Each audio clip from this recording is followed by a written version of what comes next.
Hello friends, welcome to Kannada voice over. ಇವತ್ತಿನ ವಿಡಿಯೋದಲ್ಲಿ ಈಗ ರೀಸೆಂಟ್ ಆಗಿ ರಿಲೀಸ್ ಆದಂತಹ ಮಲಯಾಳಂ ವೆಬ್ ಸೀರೀಸ್ ಆದಂತಹ ನಾಗೇಂದ್ರನ್ ಆನಿಮನ್ಸ್ ಎಂಬ ಒಂದು ಸೂಪರ್ ಆದಂತಹ ವೆಬ್ ಸೀರೀಸ್ ನ ಎಕ್ಸ್ಪ್ಲೈನ್ ಮಾಡ್ತಾ ಇದ್ದೇನೆ. ಕೆಲಸಕ್ಕೆ ಹೋಗದೆ ದುಡ್ಡು ಸಂಪಾದಿಸಲು ತನ್ನ ಫ್ರೆಂಡ್ ನೊಂದಿಗೆ ಬೇರೆ ಬೇರೆ ಊರಿಗೆ ಹೋಗಿ ನಮ್ಮ ನಾಗೇಂದ್ರ ಬೇರೆ ಬೇರೆ ಹುಡುಗಿಯರನ್ನ ಮದುವೆ ಆಗ್ತಾನೆ. ಆಮೇಲೆ ಅವರ ಚಿನ್ನಾಭರಣ ಕದ್ದು ಅಲ್ಲಿಂದ ಎಸ್ಕೇಪ್ ಆಗ್ತಾನೆ. ಫ್ರಾಡ್ ಆದಂತಹ ನಮ್ಮ ನಾಗೇಂದ್ರನ ಲೈಫ್ ಅಲ್ಲಿ ಎದುರಾಗುವಂತಹ ಕಷ್ಟಗಳನ್ನ 6 ಎಪಿಸೋಡ್ ಅಲ್ಲಿ ವಿವರಿಸಿದ್ದಾರೆ. ಎಪಿಸೋಡ್ ನ ಸ್ಟಾರ್ಟಿಂಗ್ ಅಲ್ಲಿ ನಮ್ಮ ನಾಗೇಂದ್ರ ಮತ್ತೆ ಅವನ ಫ್ರೆಂಡ್ ಆದಂತಹ ಸೋಮನ್ ಯಾರನ್ನೋ ಹೆದರಿ ಓಡಿ ಹೋಗ್ತಿರೋದನ್ನ ತೋರಿಸುತ್ತಾರೆ. ಹಾಗೆ ಓಡಿ ಓಡಿ ಕೊನೆಗೆ ನಮ್ಮ ನಾಗೇಂದ್ರ ಸೋಮನ್ ನೊಂದಿಗೆ ಇನ್ನು ನನಗಾಗಲ್ಲ, ಹೀಗೆ ಓಡಿ ಹೋಗೋದಕ್ಕೆ ನಾ ಮಾಡಿದಂತಹ ಕರ್ಮ ನನ್ನ ಸುಮ್ಮನೆ ಬಿಡಲ್ಲ, ಮೇಲೆ ಹಿಂದೆ ಕೆಳಗೆ ಹಾರಿ ಸೂಸೈಡ್ ಮಾಡೋದೇ ಒಳ್ಳೆಯದು ಅಂದಾಗ ಇಷ್ಟು ದಿನ ನಾವು ಇದಕ್ಕೋಸ್ಕರ ಕಷ್ಟಪಟ್ಟಿದ್ದ ಹೇಳು, ಕೊನೆಯದಾಗಿ ನಮಗೆ ಇನ್ನೊಂದು ಆಟ ಆಡೋಣ ಎಂದು ನಮ್ಮ ಸೋಮನ್ ನಾಗೇಂದ್ರನೊಂದಿಗೆ ಹೇಳ್ತಾನೆ. ಹಾಗೆ ಸೀನ್ ಕಟ್ ಆಗಿ ಒಂದು ಫ್ಲಾಶ್ ಬ್ಯಾಕ್ ಸೀನ್ ತೋರಿಸುತ್ತಾರೆ. 1970 ತಿರುವನಂತಪುರದ ವೆಲ್ಲಾಲಿ ಎಂಬ ಒಂದು ಸಣ್ಣ ಗ್ರಾಮದಲ್ಲಿ ನಮ್ಮ ಹೀರೋ ಮತ್ತೆ ಅವನ ಅಮ್ಮ ವಾಸಿಸುತ್ತಿರುತ್ತಾರೆ. ಅಮ್ಮ ತುಂಬಾ ಕಷ್ಟಪಟ್ಟು ಮನೆ ಕೆಲಸ ಮಾಡಿದಂತಹ ದುಡ್ಡಲ್ಲಿ ನಮ್ಮ ನಾಗೇಂದ್ರ ಸಾಕುತ್ತಿರುತ್ತಾರೆ. ನಮ್ಮ ನಾಗೇಂದ್ರ ಯಾವುದೇ ಕೆಲಸಕ್ಕೆ ಹೋಗ್ತಿರೋದಿಲ್ಲ. ಅಮ್ಮ ಬೆಳಿಗ್ಗೆ ಎದ್ದು ಮಗನಿಗೋಸ್ಕರ ಫುಡ್ ನ ರೆಡಿ ಮಾಡಿಟ್ಟು ಬೇಗ ಕೆಲಸಕ್ಕೆ ಹೋಗ್ತಾರೆ. ಅಮ್ಮ ಹೋದ ನಂತರ ನಮ್ಮ ಹೀರೋ ಎದ್ದು ಸ್ನಾನ ಮಾಡಿ ಕೋಳಿಗೂಡಿಂದ ಮೊಟ್ಟೆ ಕದ್ದು ಬೇಗ ಅದನ್ನ ತಂದು ಒಂದು ಹೋಟೆಲ್ಗೆ ಕೊಡ್ತಾನೆ. ಮೊಟ್ಟೆಯ ಬದಲಾಗಿ ನಮ್ಮ ನಾಗೇಂದ್ರ ಅದೇ ಹೋಟೆಲ್ ಇಂದ ನಾಷ್ಟ ಮಾಡ್ತಾನೆ. ನಮ್ಮ ಹೀರೋನ ಡೈಲಿ ರೊಟೀನ್ ಇದಾಗಿರುತ್ತೆ. ನಮ್ಮ ಹೀರೋಗೆ ಒಂದು ಚಡ್ಡಿ ದೋಸ್ತಿರುತ್ತಾನೆ. ಅವನ ಹೆಸರು ಸೋಮನ್ ಅಂತ. ನಮ್ಮ ಸೋಮನ್ ಡ್ರಾಮಾದಲ್ಲಿ ಆಕ್ಟ್ ಮಾಡ್ತಿರುತ್ತಾನೆ. ಅವನಿಗೆ ಅವನದೇ ಆದಂತಹ ಒಂದು ಗ್ರೂಪ್ ಇರುತ್ತೆ. ಆ ಗ್ರೂಪಿನೊಂದಿಗೆ ಬೇರೆ ಬೇರೆ ಜಾಗಕ್ಕೆ ಹೋಗಿ ಅಲ್ಲಿ ಪರ್ಫಾರ್ಮೆನ್ಸ್ ಮಾಡಿ ಅದರಿಂದ ಸಿಕ್ಕಂತಹ ದುಡ್ಡಿಂದ ಜೀವನ ಸಾಗಿಸ್ತಾನೆ. ಹಾಗೆ ನಮ್ಮ ಸೋಮನ್ ನೇರವಾಗಿ ಹೀರೋ ಹತ್ತಿರ ಬರುವಾಗ ನಾಗೇಂದ್ರ ಊಟ ಮಾಡಿ ಅದೇ ಡೆಸ್ಕ್ ಅಲ್ಲಿ ನಿದ್ರೆ ಮಾಡ್ತಿರುತ್ತಾನೆ. ಹಾಗೆ ಸೋಮನ್ ಅವನೊಂದಿಗೆ ಇವತ್ತು ನನಗೆ ಒಂದು ಜಾಗದಲ್ಲಿ ಎಂಗೇಜ್ಮೆಂಟ್ ಇರುವ ಕಾರಣ ನನ್ನೊಂದಿಗೆ ನೀನು ಬಂದರೆ ಹೊಟ್ಟೆ ತುಂಬಾ ಊಟ ಮಾಡಬಹುದು ಅಂದಾಗ ನಮ್ಮ ಹೀರೋ ಸೋಮನೊಂದಿಗೆ ಹೋಗ್ತಾರೆ. ಹಾಗೆ ಬರ್ತಿರುವಾಗ ನಾಗೇಂದ್ರನ ಅತ್ತೆ ಮಗಳಾದಂತಹ ಜಾನಕಿ ಬರ್ತಿರ್ತಾಳೆ. ತುಂಬಾ ದಿನಗಳಿಂದ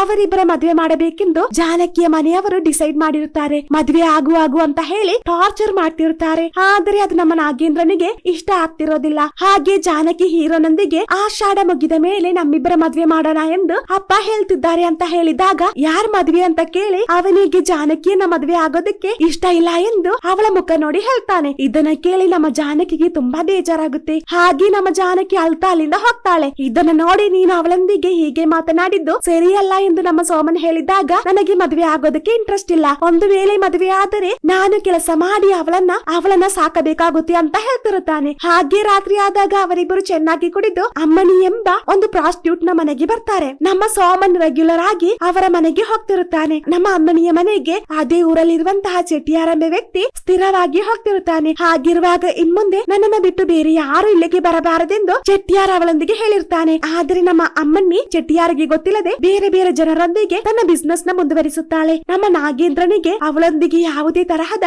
ಸಂಬಂಧ ಇರೋದಿಲ್ಲ. ನಮ್ಮ ಸೋಮನ್ ಟೈಮ್ ಸಿಕ್ಕಾಗೆಲ್ಲ ಅವಳ ಹತ್ತಿರ ಬರ್ತಾನೆ. ಆದರೆ ನಮ್ಮ ನಾಗೇಂದ್ರ ಆ ಲೇಡಿ ಹತ್ತಿರ ಹೋಗ್ತಿರೋದಿಲ್ಲ. ಅವರಿಗೆ ಕಾವಲಾಗಿ ಹೊರಗೆ ನಿಂತಿರುತ್ತಾನೆ. ಹಾಗೆ ಸೆನ್ಕಟಾಗಿ ಮಾರನೇ ದಿನ ಅಮ್ಮ ನಾಗೇಂದ್ರನೊಂದಿಗೆ ನೆನ್ನೆ ನೀನು ಜಾನಕಿಯೊಂದಿಗೆ ಹಾಗೆ ಮಾತನಾಡಿದ್ದು ಸರಿಯಲ್ಲ, ಪಾಪ ಜಾನಕಿಗೆ ತುಂಬಾ ಬೇಜಾರಾಯ್ತು ಗೊತ್ತಾ, ನೀನ್ ಅವಳನ್ನ ಮದುವೆ ಆಗು ಅಂತ ನಮ್ಮ ನಾಗೇಂದ್ರನ ಫೋರ್ಸ್ ಮಾಡಿದಾಗ ಆಗಲ್ಲ ಎಂದು ನಮ್ಮ ನಾಗೇಂದ್ರ ಅಮ್ಮನೊಂದಿಗೆ ಹೇಳ್ತಾನೆ. ಹಾಗೆ ಸಿನ್ಕಟಾಗಿ ಟೌನ್ ಅಲ್ಲಿರುವಂತಹ ಒಂದು ಹೋಟೆಲ್ ಅಲ್ಲಿ ನಮ್ಮ ಸೋಮನ್ ಮತ್ತೆ ಅವನ ಗ್ರೂಪ್ ನ ನಮ್ಮ ನಾಗೇಂದ್ರ ನೋಡ್ತಾನೆ. ಡ್ರಾಮಾ ಮುಗಿದು ಬರುವಾಗ ನಮ್ಮ ಹಳೆ ಫ್ರೆಂಡ್ ಆದಂತಹ ಪೌಲೂಸ್ ನ ನೋಡ್ದೆ. ಕುವೈಟ್ ಇಂದ 8 ವರ್ಷದ ನಂತರ ಈಗ ಊರಿಗೆ ಬಂದಿರೋದು. ಅವನೀಗ ದೊಡ್ಡ ಶ್ರೀಮಂತನಾಗಿದ್ದಾನೆ. ನಮ್ಮಿಬ್ಬರಿಗೆ ಸಂಜೆ ಆದಾಗ ಪೌಲೂಸ್ ನ ಮನೆಗೆ ಹೋಗೋಣ ಅಂತ ಹೇಳ್ತಾನೆ. ಹಾಗೆ ಸಂಜೆ ಆದಾಗ ಅವರಿಬ್ಬರು ಪೌಲೂಸ್ ನೊಂದಿಗೆ ಡ್ರಿಂಕ್ಸ್ ಮಾಡ್ತಿರುತ್ತಾರೆ. ನಮ್ಮ ಪೌಲೂಸ್ 8 ವರ್ಷಗಳಿಂದ ಕುವೈತ್ ಅಲ್ಲಿ ಕಷ್ಟಪಟ್ಟು ಈ ಎಲ್ಲಾ ಆಸ್ತಿ ಮಾಡಿರೋದು. ಇದನ್ನ ಕಂಡಾಗ ಅವನ ಹಾಗೆ ಆಗಬೇಕೆಂಬ ಬಯಕೆ ನಮ್ಮ ನಾಗೇಂದ್ರನಿಗೆ ಬರುತ್ತೆ. ಹಾಗೆ ಪೌಲೂಸ್ ಅವರೊಂದಿಗೆ ನನಗೆ ಒಂದು ಮದುವೆ ಆಗಬೇಕು,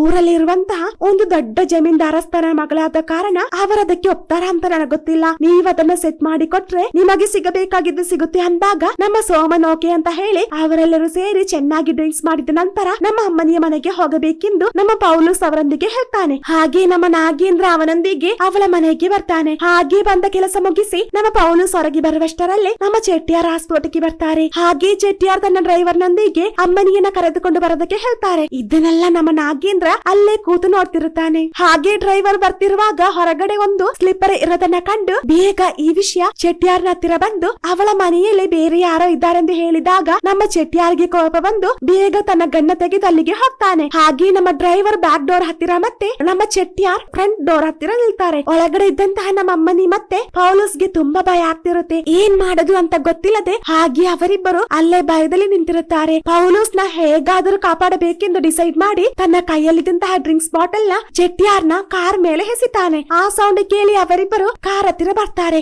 ಇದೇ ಗ್ಯಾಪ್ ನೋಡಿ ನಮ್ಮ ನಾಗೇಂದ್ರ ಬೇಗ ಪೌಲುಸ್ ನ ಕರೆದುಕೊಂಡು ಅಲ್ಲಿಂದ ಎಸ್ಕೇಪ್ ಆಗ್ತಾರೆ. ತನ್ನ ಮಾನ ಮರ್ಯಾದೆ ಕಾಪಾಡಿದಂತಹ ನಾಗೇಂದ್ರನೊಂದಿಗೆ ಪೌಲುಸ್ ತುಂಬಾ ಥ್ಯಾಂಕ್ಸ್ ಹೇಳ್ತಾನೆ. ಹಾಗೆ ಇದರ ಬದಲಾಗಿ ನಿನಗೇನು ಬೇಕು ಅಂತ ಪೌಲುಸ್ ಅವನೊಂದಿಗೆ ಕೇಳಿದಾಗ, ನನಗೂ ಕುವೈಟಿಗೆ ಹೋಗಬೇಕು ಅಂದಾಗ ನೀನ್ ಅದಕ್ಕೆ ರೆಡಿ ಆಗಿರು, ನಿನಗಿರುವಂತಹ ವಿಸಾ ನಾನು ರೆಡಿ ಮಾಡಿಕೊಡ್ತೇನೆಂದು ಪೌಲುಸ್ ನಾಗೇಂದ್ರನಿಗೆ ಪ್ರಾಮಿಸ್ ಮಾಡ್ತಾನೆ. ಹಾಗೆ ಸೀನ್ ಕಟ್ ಆಗಿ ನಮ್ಮ ಪೌಲುಸ್ ಆ ಜಮೀನ್ದಾರನ ಮಗಳಾದಂತಹ ರೋಸಿನ ಮದ್ವೆ ಆಗ್ತಾನೆ. ಮದ್ವೆ ಆಗೋದಕ್ಕೆ ಕಾರಣ ನಮ್ಮ ಸೋಮನ್ ಆಗಿರುತ್ತಾನೆ. ಹಾಗೆ ಮದ್ವೆ ಕಾರ್ಯಕ್ರಮ ಮುಗಿದ ಮೇಲೆ ಅವರೆಲ್ಲರೂ ಸೇರಿ ಒಟ್ಟಿಗೆ ಡ್ರಿಂಕ್ಸ್ ಮಾಡ್ತಿರುವಾಗ ನಮ್ಮ ಪೌಲುಸ್ ಅವರೊಂದಿಗೆ, ನಾನು ಇನ್ಮುಂದೆ ಕುವೈತಿಗೆ ಹೋಗಲ್ಲ, ಇದೇ ಊರಲ್ಲಿ ಒಂದು ಬಟ್ಟೆ ಶಾಪ್ ಓಪನ್ ಮಾಡಬೇಕೆಂಬ ಒಂದು ಪ್ಲಾನ್ ಇದೆ. ಮದ್ವೆಗೆ ನನಗೆ ಬೇಕಾದಷ್ಟು ವರದಕ್ಷಿಣೆ ಕೊಟ್ಟಿದ್ದಾರೆ, ಅದಲ್ಲದೆ ಅವಳ ಅಪ್ಪನ ಹತ್ತಿರ ಬೇಕಾದಷ್ಟು ದುಡ್ಡಿದೆ. ಇದರಿಂದ ಅದನ್ನೆಲ್ಲ ಉಪಯೋಗಿಸಿ ಇದೇ ಊರಲ್ಲಿ ಒಂದು ಬಿಸ್ನೆಸ್ ಮಾಡುವಂತಹ ಪ್ಲಾನ್ ನಮ್ಮ ಪೌಲುಸ್ ಗಿರೋದು. ಆದರೆ ನಮ್ಮ ಪೌಲುಸ್ ನಾಗೇಂದ್ರನಿಗೆ ಕೊಟ್ಟಂತಹ ಆ ಪ್ರಾಮಿಸ್ ನ ಮರೆತಿರೋದಿಲ್ಲ. ಏನೋ ಹೆದರಬೇಡ, ಕುವೈತಿಗೆ ಹೋಗೋದಕ್ಕೆ ರೆಡಿ ಆಗಿರು, ಹೋಗೋದಕ್ಕೆ ಬೇಕಾದಂತಹ ಕ್ಯಾಶ್ ನ ಮಾತ್ರ ರೆಡಿ ಮಾಡಿದ್ರೆ ಸಾಕು, ನನ್ನ ಕಂಪನಿಯಲ್ಲೇ ನಿನಗೊಂದು ಕೆಲಸ ಮಾಡಿಕೊಡ್ತೇನೆಂದು ಪೌಲುಸ್ ಅವನೊಂದಿಗೆ ಹೇಳಿ 10,000 ಬೇಕಾಗುತ್ತೆ, ಅದನ್ನ ಹೇಗಾದ್ರೂ ರೆಡಿ ಮಾಡು ಅಂತ ಹೇಳ್ತಿರುತ್ತಾನೆ. ನಮ್ಮ ನಾಗೇಂದ್ರ ಇಲ್ಲಿ ತನಕ ಕೆಲಸಕ್ಕೆ ಹೋಗಿದ್ರು ತಾನೆ ಅವನ ಕೈಯಲ್ಲಿ ದುಡ್ಡಿರೋದು. ಇದನ್ನ ಕೇಳಿದಂತಹ ನಮ್ಮ ಸೋಮನ್, ನೀನು ಟೆನ್ಷನ್ ಆಗ್ಬೇಡ, ನಮಗೆ ಹೇಗಾದ್ರೂ ಅದನ್ನ ಅರೇಂಜ್ ಮಾಡೋಣ ಅಂತ ಹೇಳ್ತಿರುತ್ತಾನೆ. ಹಾಗೆ ಸಿನ್ಕಟ್ ಆಗಿ ನಮ್ಮ ನಾಗೇಂದ್ರ ಅಮ್ಮನೊಂದಿಗೆ ದುಡ್ಡು ಕೇಳಿದಾಗ ಅಮ್ಮನ ಹತ್ತಿರ ಅಷ್ಟೊಂದು ಅಮೌಂಟ್ ಇರೋದಿಲ್ಲ.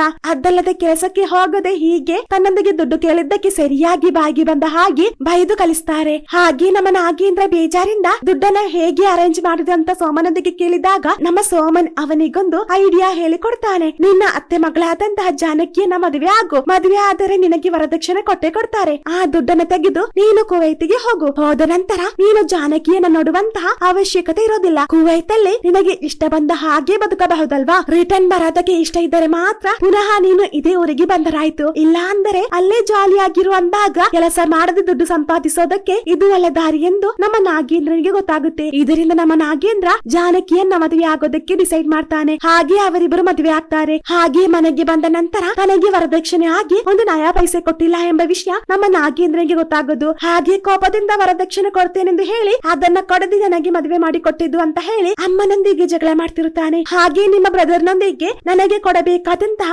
ವರದಕ್ಷಿಣೆ ಕೊಡೋದಕ್ಕೆ ಹೇಳಿ ಅಂದಾಗ ದುಡ್ಡಿಗೋಸ್ಕರ ಜಾನಕಿಯನ್ನ ನಿನಗೆ ಮದುವೆ ಮಾಡಿ ಕೊಟ್ಟಿಲ್ಲ ಎಂದು ಅಮ್ಮ ಅವನೊಂದಿಗೆ ಹೇಳಿದಾಗ ನಮ್ಮ ನಾಗೇಂದ್ರ ಕೋಪದಿಂದ ಮನೆ ಬಿಟ್ಟು ಹಾಕ್ತಾನೆ. ಇದನ್ನ ಕಂಡು ಬೇಜಾರಿಂದಿರುವಂತಹ ನಮ್ಮ ಜಾನಕಿಯನ್ನ ತೋರಿಸಿ ಜಾನಕಿ ಎಂಬ ಫಸ್ಟ್ ಎಪಿಸೋಡ್ ಎಂಡ್ ಆಗುತ್ತೆ. ಮುಂದೇನಾಗುತ್ತೆ ಅಂತ ನಮಗೆ ನೆಕ್ಸ್ಟ್ ಎಪಿಸೋಡ್ ಅಲ್ಲಿ ನೋಡೋಣ. ಹಾಗೆ ನಿಮಗೆ ನನ್ನ ವಿಡಿಯೋ ಇಷ್ಟವಾದಲ್ಲಿ ಪ್ಲೀಸ್ ಲೈಕ್ ಮಾಡಿ, ಶೇರ್ ಮಾಡಿ, ಸಬ್ಸ್ಕ್ರೈಬ್ ಮಾಡಿ, ಜೊತೆಗೆ ಪಕ್ಕದಲ್ಲಿರುವಂತಹ ಬೆಲ್ ಐಕಾನ್ ಪ್ರೆಸ್ ಮಾಡಿ. Thank you.